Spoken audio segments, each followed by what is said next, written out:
দেখো বন্ধুরা, আমার ঘর মোছা কমপ্লিট হয়ে গেল। এই যে সব পরিষ্কার করে নিয়েছি।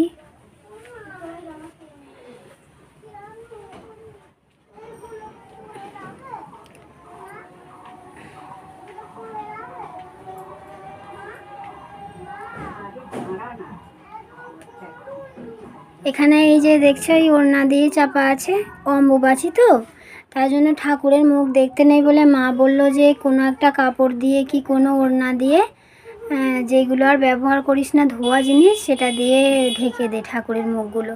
তাই জন্য ঠাকুরের মুখগুলো এই ওড়নাটা দিয়ে ঢেকে দেওয়া হয়েছে, এই আলমারির সাথে বেঁধে। আর ঘরের মধ্যেই তো আমাদের ঠাকুর, আর সত্যি কথা ঘরের মধ্যেই তো আমাদের এই যে রান্না হয়েছে, খাওয়া দাওয়া হয়, তাই জন্য প্রতিদিনই ঘর এরকমভাবে পরিষ্কার করে মুছে নিতে হয়। এই যে আমার আপাতত যেই কাজগুলো বাকি ছিল সেই কাজগুলো কমপ্লিট হলো।